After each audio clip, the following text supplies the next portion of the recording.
Welcome to the House on Fire podcast.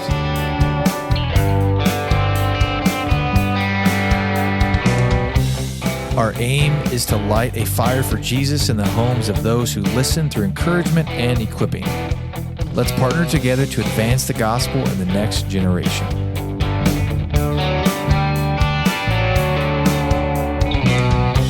I am your host, Lucas Jackson, and I am passionate about seeing more people on fire for Jesus.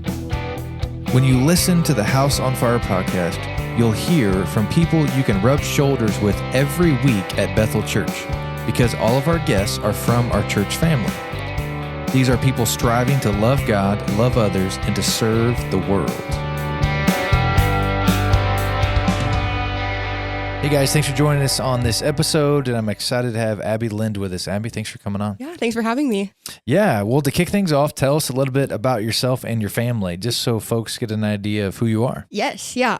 So I grew up in Fargo. I am the oldest of two kids, and my sister and I are actually exactly 1 year and 3 weeks apart. Oh. Or no, 1 week apart. 3 years apart and 1 week younger. I messed it up, but it's fine. Okay. But she is also easily just one of my best friends. Like, it's been really fun to grow up with her and have our relationship change from just like sisters to like adult sisters. It's like, oh yes, it's been a fun transition. My parents are also super awesome. They've always worked like super hard at providing for us, but they also just help foster a really fun like family dynamic. So if I'm not at work or at church, I'm usually with my family, whether we're watching TV, going grocery shopping, anything. I love spending time with them. A little bit about me. I graduated from UND in May of 2024. I graduated with a double major in forensic science and criminal justice and a minor in biology. Oh, that's a lot of classes. Yes. I'm like, oh, that's yeah, I just couldn't get enough of it. But I moved back to Fargo last fall and started working on my master's in forensic science as an online student for Grand Canyon University, which has been going very well so far. Yeah, that's awesome. I remember, almost 2.5 years ago, dinner at your guys' house. Yes. And your dad busted out the pizza oven thing. Yes, our COVID pizza oven. That was awesome. That was awesome. Yeah. Well, very cool. Mm-hmm. Let's see here. What's your master's in? You said I forgot. Forensic science. Okay. Yeah. And you'll be done relatively soon with that? Yes, I should. If all goes well, it should be done. Classes should be done by January, and then I'll officially graduate in April. So. And if you could dictate what the job that you would get or do is, what would that be? Ooh, I would definitely, so I want to do more like DNA analysis. So I want to be in the lab. If you've watched NCIS, ironically enough, it's the character Abby on the show. Okay, so that's NCIS. Yeah, NCIS, the normal one. So it's like Gibbs, Tony. Yes. Yep. So selfishly enough, I want to be Abby on the show. That's awesome. I love it. Yeah. No, but I would love to do just like DNA analysis for crime scene units, or another fun job I would want to do is working for the Innocence Project. Okay. So they are a company that go through cases where DNA evidence couldn't be analyzed because they didn't have the technology. And so they'll go back through and then they'll exonerate the wrongfully convicted. Wow. Yeah. It's an amazing program. So I think that'd be two of my dream jobs if I could. I can't just choose one, but that would be really cool. And is that like a nationwide or worldwide program? Yeah, I think it's definitely nationwide. I think they've grown to some like outside of the country too. Okay. But yeah, so it's a really cool program. That's awesome. Yeah. That's awesome. Mm-hmm. What worship service and campus do you normally attend? Yeah, so my family and I attend the Fargo campus. We're usually always at the 9 a.m. And we're always down in like the left front section of the church. Yep. Yeah. I recall that's where you guys. Yeah, it hasn't changed, but we like that spot. Good acoustics. Has that been like your whole life in that section? No, actually. So I think it was a couple of years ago now, but Pastor Andy or someone had done a sermon about how like we need like change up your spot or like something. Okay. And so my family used to sit in like the back towards the door, still on like the left side, but we were like on the end of an aisle, and my dad was like, no, like let's change it up. And so we went to this front left section, and we haven't moved since. But it's like it's a good spot. We see a lot of people. We get to say hi to a lot of people. So it's a good spot. I enjoy it. That is awesome. Yeah. I love how like when I am on stage, I can see you can quickly tell who's there and who's not. because most people sit in the Yeah. same spot. So it's pretty funny. Yeah. So what like small group or discipleship making group are you a part of? So currently I'm part of the young adults group. We meet on Monday nights at 6:30. Yeah. It's been an amazing group to be a part of. I joined this past winter. Okay. But it's a really sweet community. We just finished a study in Ephesians and we're actually now following along with the current sermon series. So we're diving in to like the life group guides that are back of our note-taking things that are in the bulletin every Sunday. So it's been a good group to be a part of. That's awesome. Yeah. When did you become a believer?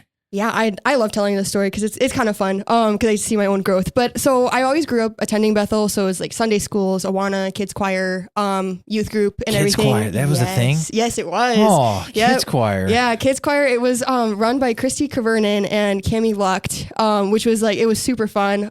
They would put just a lot of fun memories. I was... My one major memory that I remember is being part of the Jonah and the Big Well play that we put on. Jonah and the Big Well? And the Big Well. Yep. It was a Western themed story set to This is awesome. the story of Jonah, and I was Taylor Swifty. Oh my, okay, what year was this? Oh gosh. Oh, I was in 6th grade. This is so funny. Yeah, it's like my grandma made me some chaps. Like it was awesome. I ate it up. It was so much fun. Is there like video footage of this? I think my parents have a couple of videos. We definitely have lots of pictures. Okay. So I'll have to show them to you sometime, but they're pretty awesome. I love them. Yeah. So kids choir. But I remember like praying the prayer of asking Jesus into my heart when I was in like 1st or 2nd grade. So I was like 6 or 7 years old. But then by 4th and 5th grade, I actually kind of started to struggle with wanting to go to church. Like I really didn't see the point in it. I don't really know why I started to feel that way, but I did. But then when I joined youth group, that was kind of like my wake up call to being like, hey, like you need to stop thinking about it like this, because when we joined youth group, there used to be a week-long trip to Montana called Wilderness Week, and we'd go into the mountains to a place called Lions Ridge, and we'd spend a week, like 6th and 7th graders would spend a week just worshiping God and being in fellowship with one another. And I remember just like being on that trip, and it was my first youth trip, first time away from home. Like it was a big trip for me. And I remember like sitting there and thinking like, wow, like this is what I've been missing. And like God started to like work in my heart. And so I started to want to like change and live out my life the way that God wanted me to. At that point. So I would say that I had prayed that prayer when I was 6, but I didn't start fully living it out until I was in about 6th grade. Yeah. So, yeah. I've heard, who was the guy leading at that time? So for my first Wilderness Week, it was Brody Clark. Okay, yeah. Yeah. So, but then Stephen, Dunkel came in, I think I was in 7th grade or at the end of my 6th grade, somewhere around there. Like, yeah. So I grew up going to youth group with Stephen Dunkel as the pastor. Okay. Yeah. Awesome. Mm-hmm. Awesome. Do you find any ways that are life-giving for you to serve? Yes. Yeah. So I actually am one of the co-leaders for the 7th grade girls in youth group this year, which is super fun. It's my 2nd year with these girls, and they're amazing. I could talk about them all day. Like I love them so much. But then also new for this year is my mom and sister and I are all leading the Find Your People book study for the senior high girls. Yes. Oh. And that starts this Sunday. The whole family is just... Yeah. I love it. Okay, you guys also make the best desserts ever. I know that's not like one of the questions, but oh my word. No, we do have our sweet tooth. So it's amazing. I'm like, praise God. This is great. Yeah, no, me and my sister still have kids coming up to us at youth group thanking us for the desserts from the middle school camp. Yeah. Oh, they were, it was like 7 tubs. Yes. I mean, it was 2 desserts a day for 4 days. Yes. So, yeah. We wanted to make sure you guys were well fed in the dessert area. It was the best desserts I've ever had. Did you have a favorite? Oh man. Okay. Like one was like Rice Krispie with chocolate on the top or something like that. Oh, the Scotch rhubarb. Yeah. Mm-hmm. Yeah. That Midwest staple for sure. Even the names, I was like, I don't even know how to say this, but this is so good. Yeah. Oh man. Well, we primarily want to talk about like holding on to God in hard places specifically. So it was kind of your desire to talk about that. And so like, so share a little bit about like, one of the biggest lessons that you've learned in relying fully on God. Yeah. So I guess just in that realm and like looking back on my life, a really big theme is my lack of trust in God in a lot of different situations. I would say recently he's been working on my heart a little bit more because I'm post undergraduate right now. Yeah. But with that comes a lot of different like anxieties and worries that I am somehow behind in my career, that I need to further my career. I need to be doing more.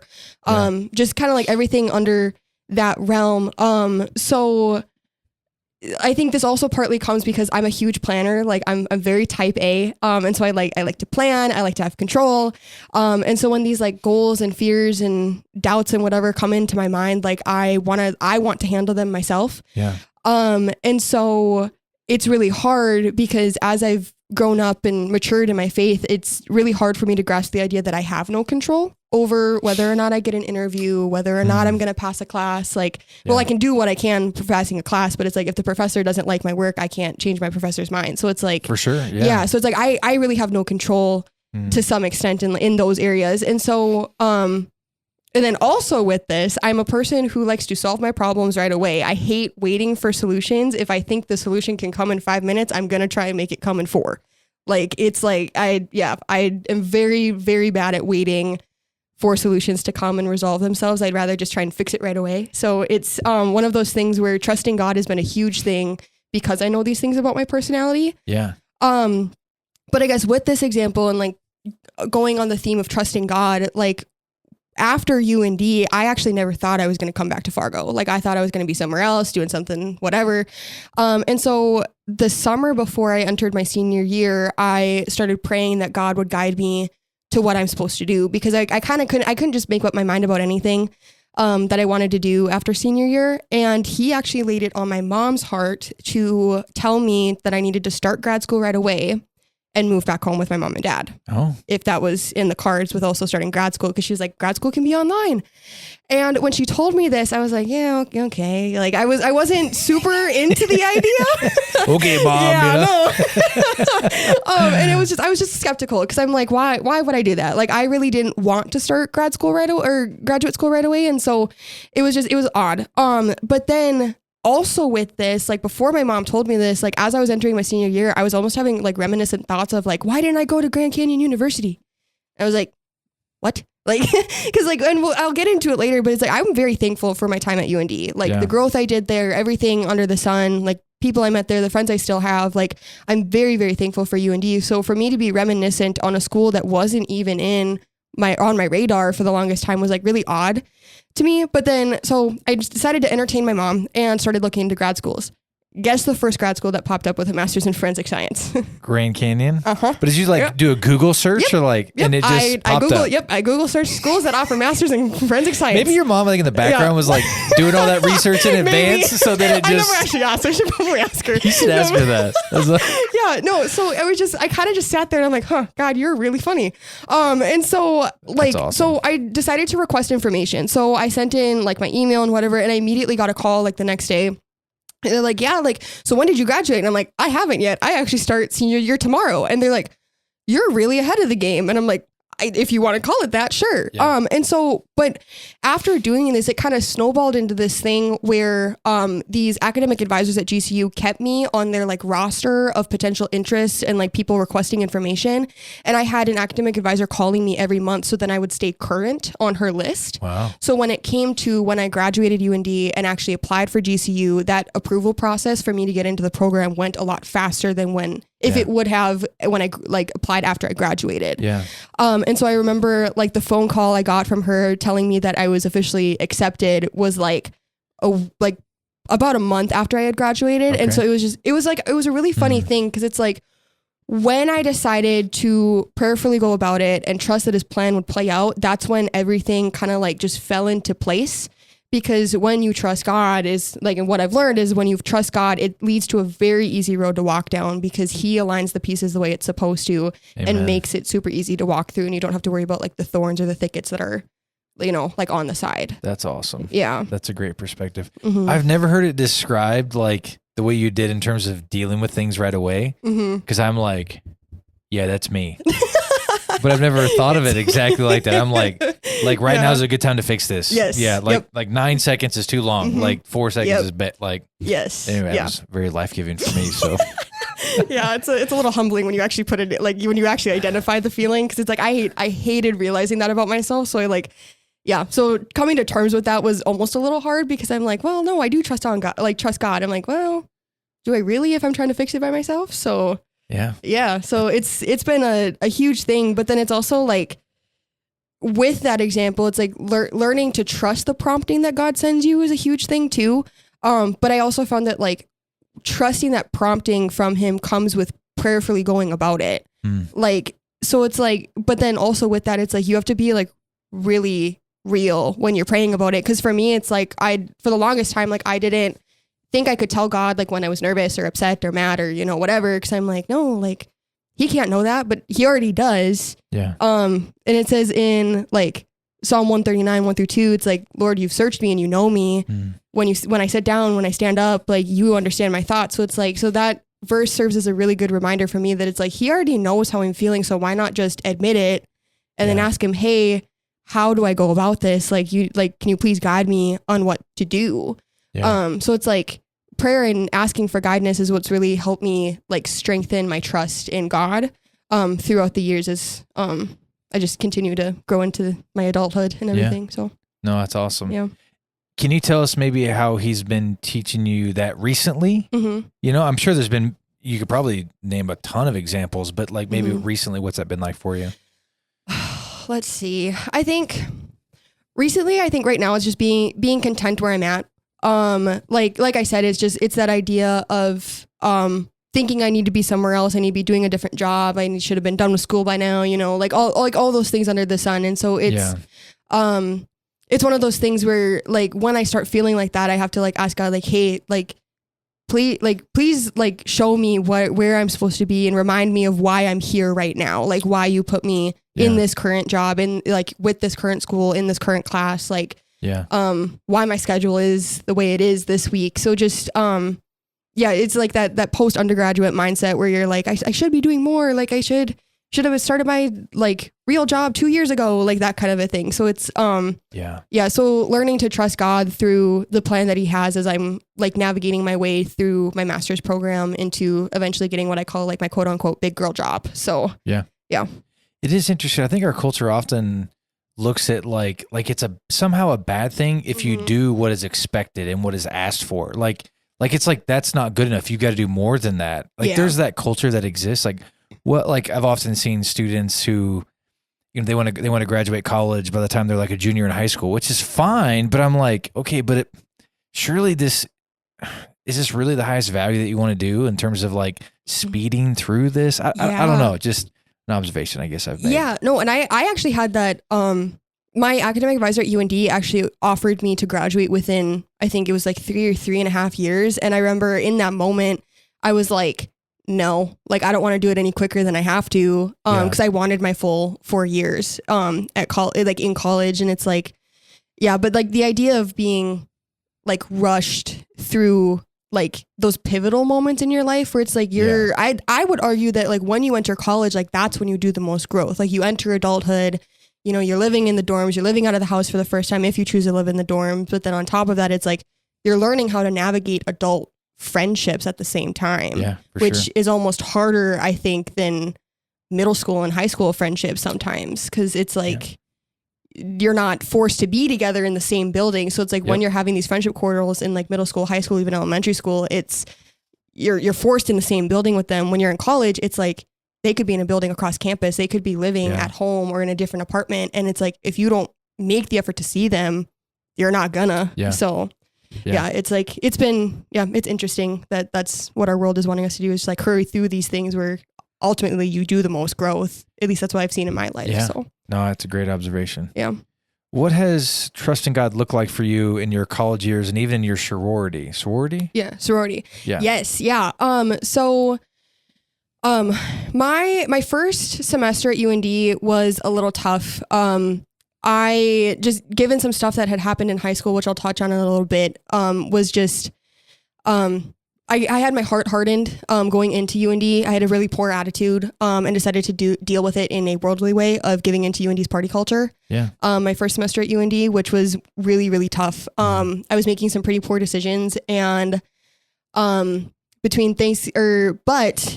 during this time, I also knew that I was being covered in prayer because I had a family friend reach out to me within the first week I was at UND and saying, hey, like, do you want to come to Chi Alpha ministry with me tonight? Yeah. Or this week? And when she first texted me that, like, I was not at a good spot in my faith to really want to do that. Like when I moved up to UND, I intentionally left my Bible at home because given some stuff that happened in high school, like I was actually kind of mad at God.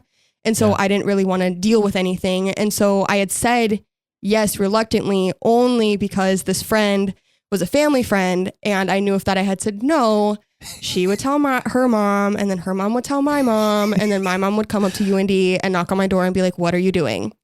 Fair enough. Like I'm not even kidding. She would have come up to UND, and it's like, and I love her for it. Like it was like, that's the relationship that she and I have, and it's awesome. And I love it. But yeah, I told her I'd go, and then I texted her like the day of, because after I told her I'd go, I didn't realize how like the college like homework website worked, and I was like quite literally a week behind in most of my classes. Oh boy. And so I texted her and I'm like, I am so sorry, but like I actually can't come tonight because I have assignments due that I haven't done yet. Yeah. She's like, no, that's fine, we'll try next week. And then when she said that, I'm like, nope, I'm gonna get out of it next week too. But then sure enough, next week came and she's like, nope, what dorm are you in? I'm coming to pick you up. And I'm like, okay, fine. So I go with her, and we were at a church off of campus, and I remember just like being really nervous to walk in there because I'm like, I have not done this since high school. But we walk into the church, and it's full of people in this ministry, and it's like, and it was such a welcoming environment because everyone was so happy to see everybody. But what I remember specifically was the smell of the room, oddly enough. The smell of the room reminded me of the Young Life camp that the youth group used to go to for fall retreat. Okay. And what was significant to me about that was that fall retreat was the retreat that I always like cried the most on, because I realized what God could offer me if I fully went in with what he wanted me to do. And so I felt like fall retreat when I was going through youth group was where I did the most growth. And it's like, I'm not perfect. Like not everything like panned out the way that it should have. But at the same time, it's like, that was such a sweet trip for me to go on that it's like, I walk in there and I'm like, this feels good. Like I haven't felt like this in a really long time.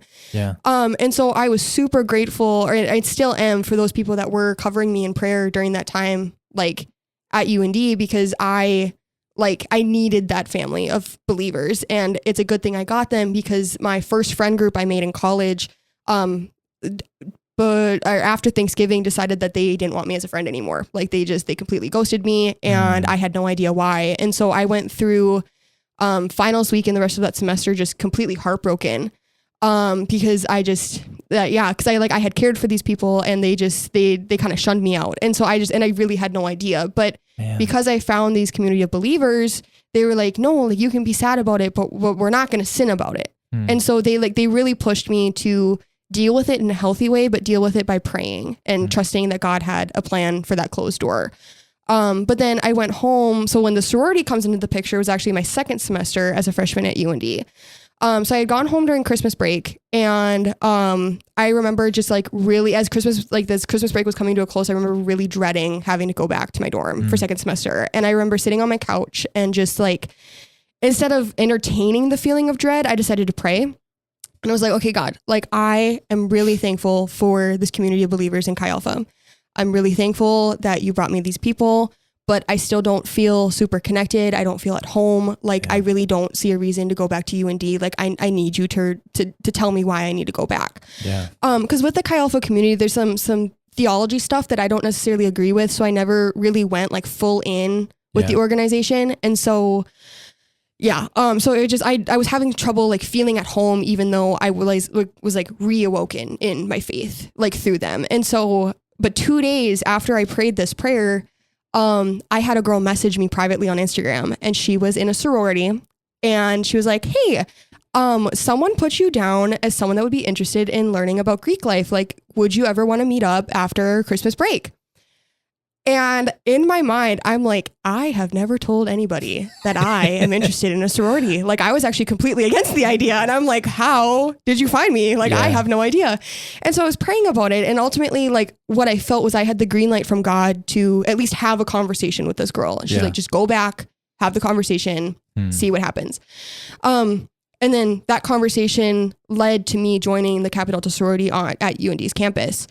And what I kind of like ended up learning from this community of girls was that like there was nothing wrong with me. Like, because up until this point, like I had lost so many friends that I was starting to think there was something wrong with me, that I couldn't keep friends, that I was like, you know, that there was just something wrong. Yeah. And so what these girls did was just love on me. Like I met so many girls through this organization. Some of my best friends I still have today. Like people I plan on having in my wedding, and like, you know, just like being in my life forever. And like, and they're so sweet, and they helped me really grow as an individual. And like, and for that, I'm very thankful for them. But ultimately, like, I think God was trying to show me like what friendship could really be, in the sense that it's like, it's love, but it's a love that echoes God by saying, hey, like, I love you, but you need to knock it off and make a better decision.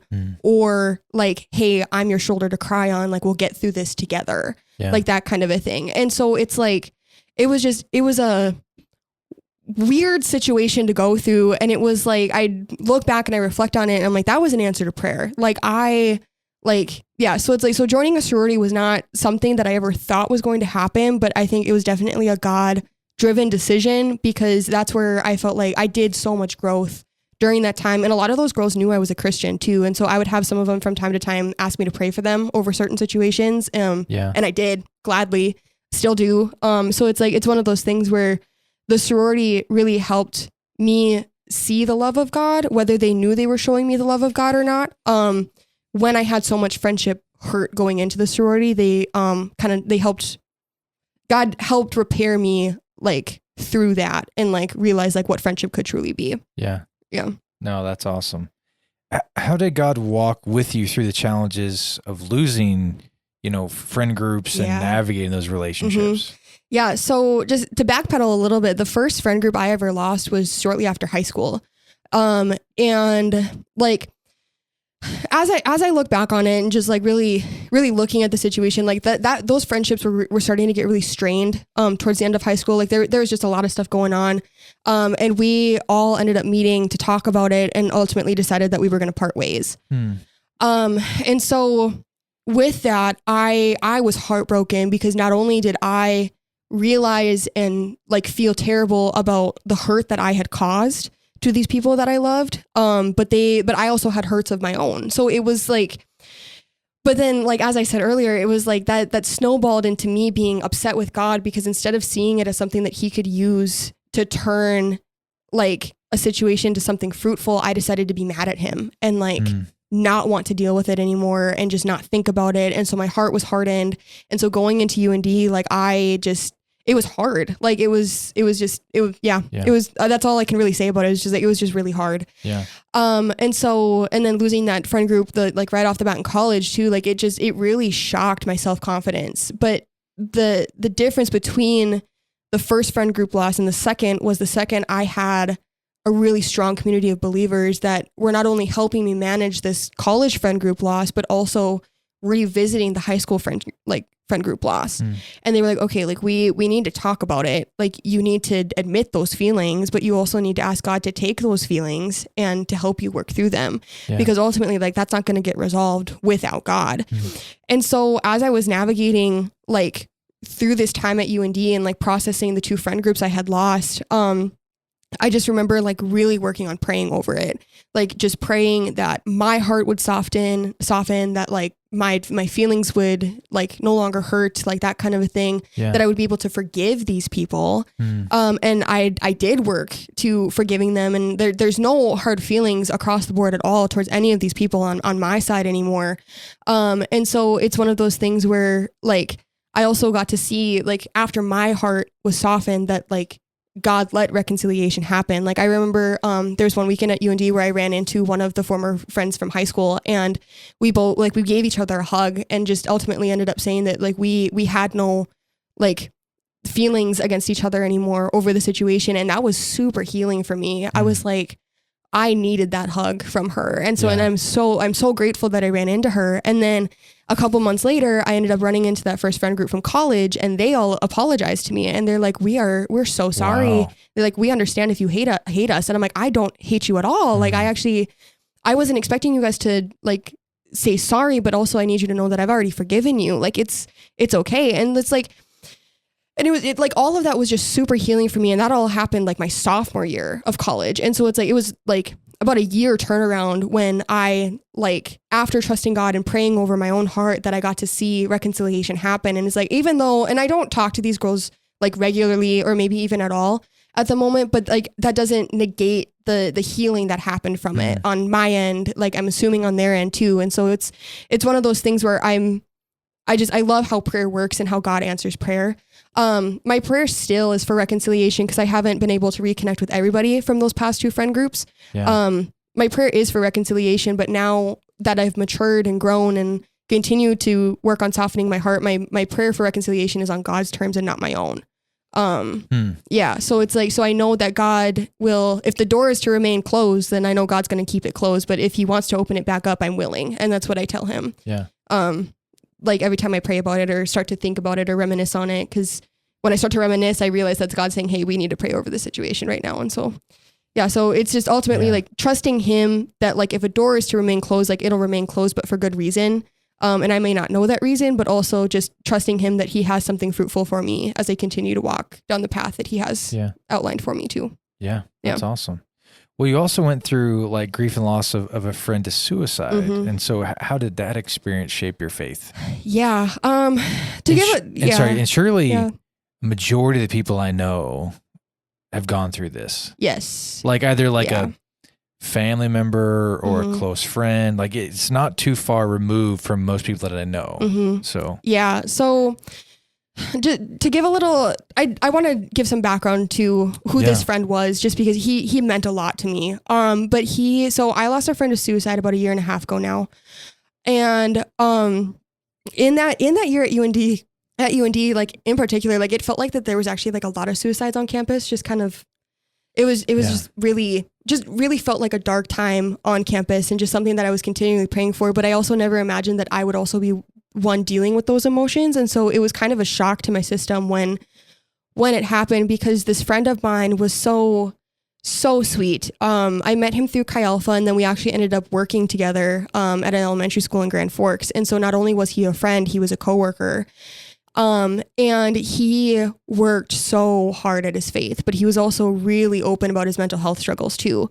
But on the outside looking in, I don't think he hid it really well, which is a weird thing to say, but he was such a light. He had the best laugh. He was just, but he also was like, for me, he was one of the best huggers I knew. Like he just had one of those like bear hugs, and so he was just, he was awesome. But when he attempted suicide, he ended up in the West Fargo hospital in intensive care, and things were starting to look up. My coworkers and I were able to go visit him.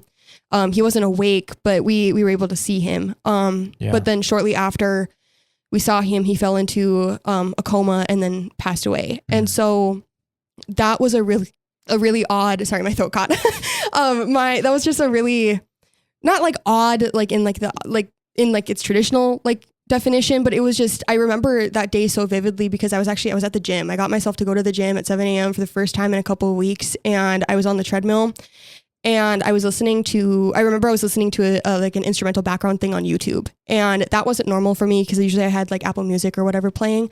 But with YouTube, you can't listen to something and then turn your phone off. And so I had my phone on, but face down on the treadmill. Yeah. And I get off the treadmill and I receive what I come to find out was my third text from my sorority little sister, telling me that our friend had passed away.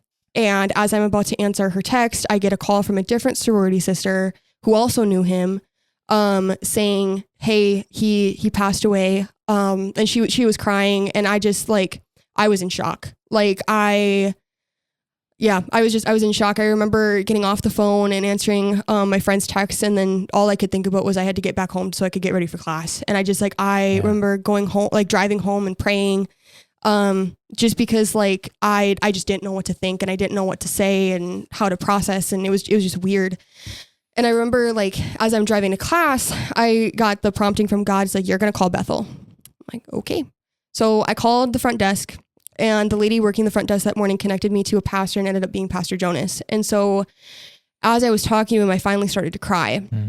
And so he let me cry. And so I was talking to him about it and just like who my friend was, who he was as a believer, everything like that. And so Jonas walked me through the whole thing, but ultimately reassured me that my friend had passed to be with Jesus.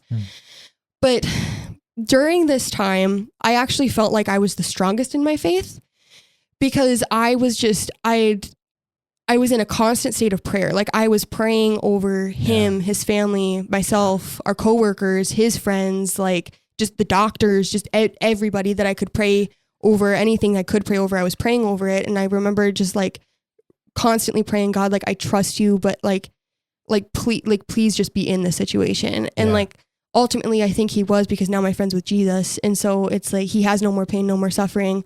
But I think like the wake up call I had my freshman year and the growth that I experienced in my faith, like really did prepare me to rely and trust on God in this situation, even though it didn't turn out how I thought it was going to. Yeah. So it's like, I definitely felt like I was the strongest here, but it was definitely a hard situation to process. And it actually still kind of is.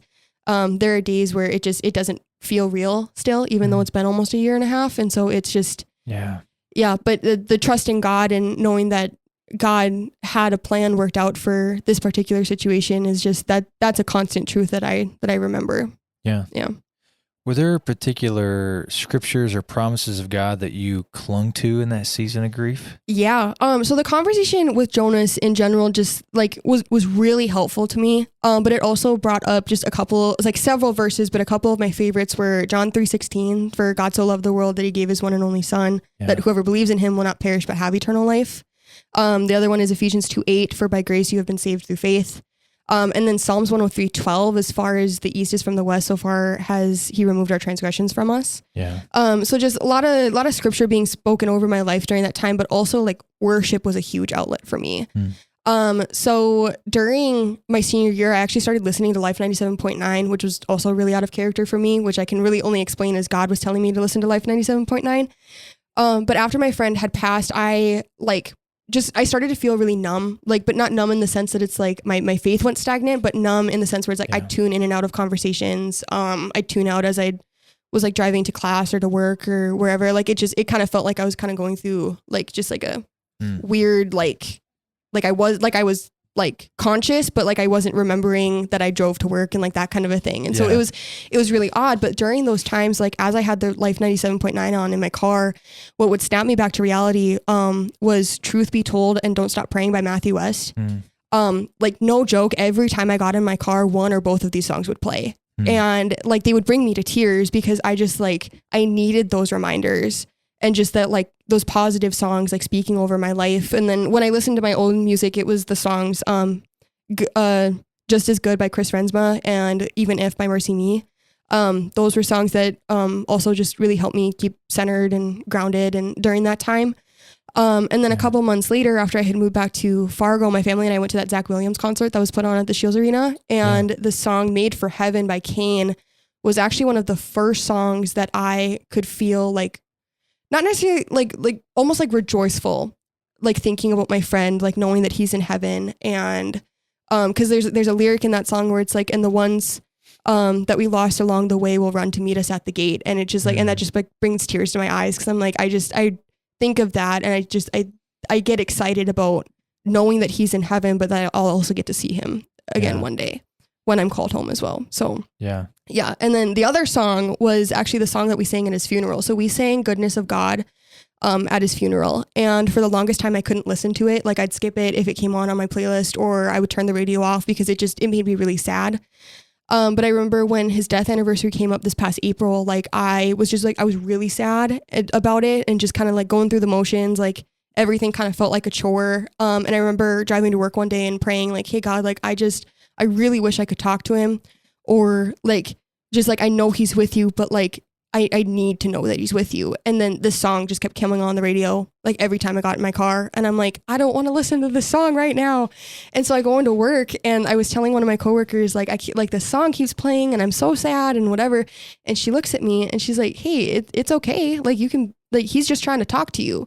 Yeah. And it was in that moment where I stopped and I had to keep myself from crying, because I'm like, I didn't even realize that was my answer to prayer until my coworker had said something to me about like, like he's trying to talk to you. And so I when I stopped to like stop myself from crying, I also stopped and thank God for answering that prayer and letting me know that like, hey, like he is okay. Yeah. So yeah. Man, I've never had this thought before, but I've got a lot of different playlists on Spotify for certain things, you know, like the gym or hype or maybe an odd question. Did you ever create like a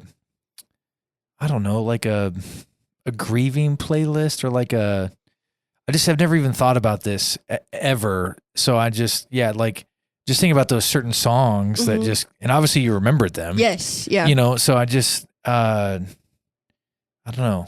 Yeah. So it's funny that you bring that up because I actually never thought about it until you literally just said it. But back in like December, I redid all of my playlists that I had on my phone. Yeah. And I created one that I called just Bible Reflection. And it's just a bunch of like kind of those like slower songs that kind of like speak truth and different things like that. And it's like, I actually listen to that playlist more often than not, especially when I'm feeling sad or overwhelmed or whatever, just in general in life. And that was actually, a playlist that I listened to a lot leading up to my friend's death anniversary. And, like even his birthday this past Sunday, like it was, that's a playlist that I actually rely on a lot to do a lot of thinking and processing when it comes to like remembering him and like feeling sad or just like sad in general about whatever else is going on in my life. So so it's funny that you mentioned that because I did rework my playlist, but that's the one that I usually listen to the most, when I'm kind of like going through like those emotions of just, Yeah. What has the Lord shown you about his presence in the middle of pain and loss? Yeah. So there's like two main things, especially with my friend's passing. But the first being that it's like God will show up, but he shows up in like different ways than you expect. So when God showed up and told me to call Bethel, it was not only for my own processing, but he knew that I needed that talk so then I could go into work prepared. Cause as I said, like we worked at an elementary school. And so we had grades K through 5 that we were with, every day after school. And, we had told the kids that he was in the hospital, but we didn't tell them for what, like we never revealed that to them just because it's a heavy topic. But the day that he passed, we ended up telling them that day. And that was really hard. The kids just, their hearts were broken. Our hearts were broken. It was a really sad time. But towards the end of that day, I had a couple of kids ask me if they could go play kickball in the gym. And so I took them to the gym. We listened to some kind of like fun, lighthearted music. And I had one student that me and my friend had like been with for a majority of the year. And she had asked me like, hey, can I go sit in the hall for a little bit? I'm like, yeah, sure. You go for it. And I gave her about 5 minutes before I felt like I had to go out there and talk to her. And I'm like, okay, lay it on me. Like, what are we feeling? And so we talk a little bit. And then she ends like her feelings by looking at me and saying like, it's my fault. And so I look at her and I'm like, what do you mean? And she's just like, I've been praying for him like since I found out he was in the hospital and I forgot to pray last night. And so she was thinking that him passing away was because she forgot to pray. And like that it broke my heart. And I'm like, oh my word, like this little girl is so empathetic and God was really just working through her. And so like I was able like to take the conversation I had with Jonas and like kind of like cater it because she didn't know like why he had passed away. But I catered it to remind her that like God is still good, even though the situation doesn't feel like it, but that like her teacher, my friend is in heaven right now. And he's okay. And so it was really interesting just to see that it's like through the middle of pain and loss, like God is still working and he's there for you and he'll provide you the tools that you need to overcome. But then he also will like use you to show that to other people. And so like, that was the first thing I really take away when it comes to like the middle of pain and loss. And honestly, that kind of like goes for whether you lost a friend, like physically, or you just lost a friend group too. Like, it's like, it's interesting. Cause it's like with my middle schoolers, it's like friendship troubles are like super prominent as you're like growing up learning how to like go through school and everything. And so it's like, so I'm able to relate to them on like, hey, like I've lost friends too, but I've also gained them. Like reconciliation happens. Like it's okay. Like God will use this and he's still with you, even though it stinks right now. But then it's also like with that, like you can trust that God is in control. It's like yeah, so it's just like, I feel like in general, on the topic of suicide, it's really uncomfortable for people sometimes, just because a lot of people just don't know what to say. Yeah. But then as believers, we want to make sure that we're letting those people grieve, but then also reminding them of how good God is, without, like trying to beat them over the head and let them not grieve and just be like, God is good, and then just walk away. Yeah. Because it's like, you don't want to handle grief like that. And so it's one of those things where it's, like, as I was going through this, like, I knew God was in control because he had given me this solid community of people, like through my friends, through my boyfriend, my family, like people in Chi Alpha, like just all of the above. It's like he gave me this community and this growth that I had experienced. Like, he was in control of all of it, because at the end of the day, like, I was still able to trust in him and believe that he's still good. But then it's also like this idea that comes from Romans 15:13, where the Bible says, like, may the God of hope fill you with all the joy and peace as you trust in him, so that you may overflow with hope by the power of the Holy Spirit. So in this time, like, I was also joyful because I was able to have these, like, community of people to help me grieve and, like, remind me that, like, God is still good and he's in control, even when the situation feels out of control. But it's like out of control by, like, our standards and not God's, which is, like, a really good reminder. So it's, learning that God is in control, but that he is present in the middle of pain and loss. It's just, sometimes it's not always going to be the present that you think it's going to be. Yeah. Which is a weird thing to also think about, but it's very evident, especially as I look back on, like, these examples where it's like, I didn't think, like, I had a certain expectation of how God was going to show up, and he showed up differently, and that different was actually was better than the way I expected him to show up. Yeah. So how has your understanding of community and friendship changed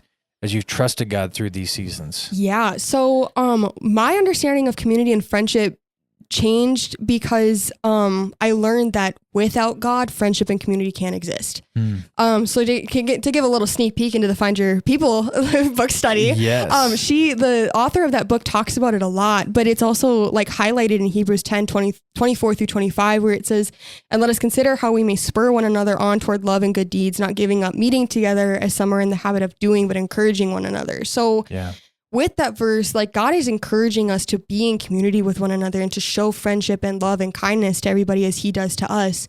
And so, like, as I was, like, going through these friendship losses, what I realized was that, like, instead of trusting God to help me create a community and find friendships, like, I tried to, like, light my own fire and make my own friendships and control it the way that I could.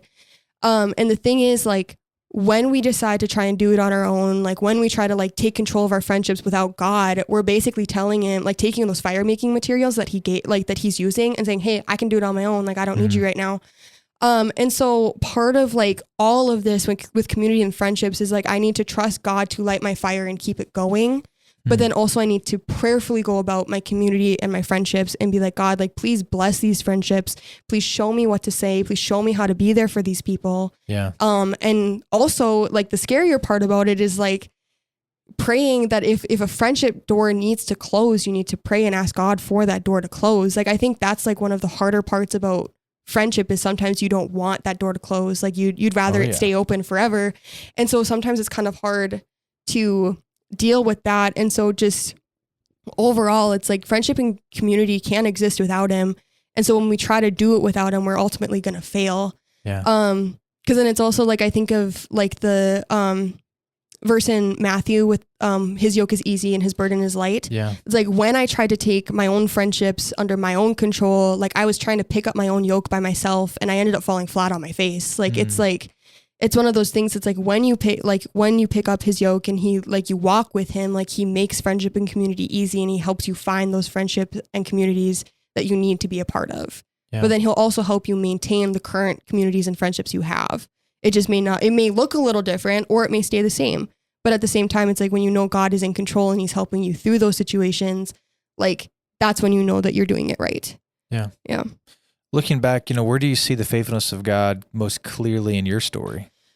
I think ultimately it's my entire time at UND. Like, I experienced so much growth, not only just in myself, but also through my faith. Like, it was one of those things where, like, I know that the majors I graduated with and the major like my master's that I'm currently working on, it's a passion that God gave to me. Yeah. And so, like knowing that I had listened to his guiding on what school to go to and like what school I'm currently in, like he also used that time to help grow me in my faith.